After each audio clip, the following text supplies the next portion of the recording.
نتحدث اليوم عن إنجازات التي عرفها المغرب في السنوات الأخيرة. J'aimerais, à l'occasion de la fête du trône, me pencher sur les grandes réalisations du Maroc lors des dernières années. Alors bien évidemment, il y a de grands acquis, principalement le nouveau modèle de développement pour les provinces du Sud, lancé par le souverain en 2015 à l'Aïoun.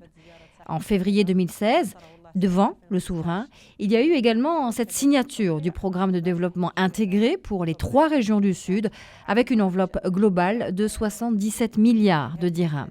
La région de Guelmim-Oued-Noun a eu sa part de ce budget et nous avons lancé beaucoup de projets, comme par exemple l'ouverture de l'aéroport de Guelmim, un aéroport aux normes internationales.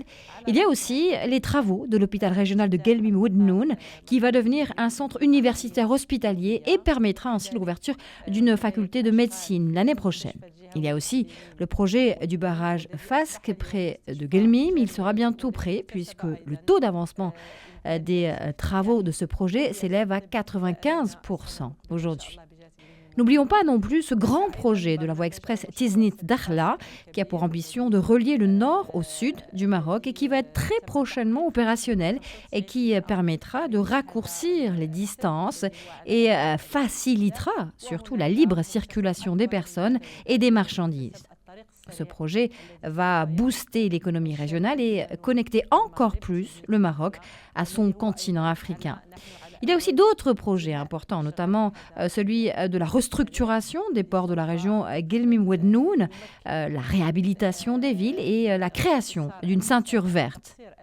Les projets du programme de développement intégré signé en février 2016 ont clairement dynamisé l'économie des régions du Sud. Et outre le programme de développement intégré présidé par le souverain en février 2016, j'aimerais aussi mettre en valeur les efforts du Royaume en ce qui concerne la réussite du grand chantier stratégique de la régionalisation avancée, et ce à travers une multitude de programmes comme la généralisation de la couverture sociale au niveau de l'ensemble du territoire marocain.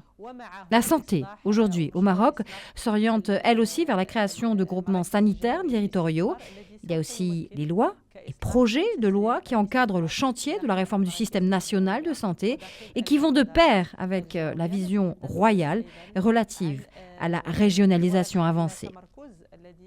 Il y a aussi la consécration de mécanismes d'une nouvelle gouvernance, le projet de loi récemment approuvé par les 2 chambres, relatif à la création d'entreprises régionales multiservices.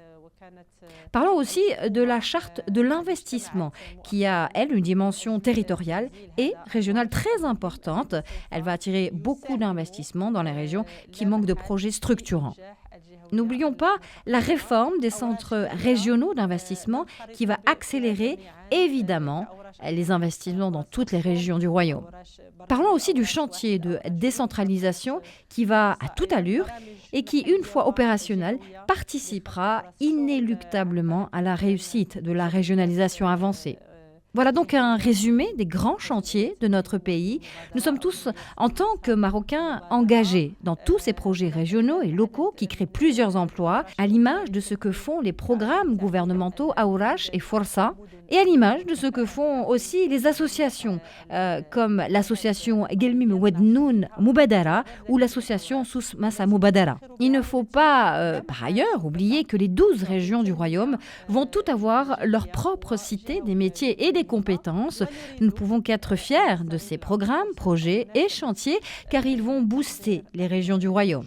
Enfin, j'aimerais souligner l'importance de l'événement historique qui va avoir lieu en octobre prochain à Marrakech. Je parle des assemblées générales de la Banque mondiale et du FMI.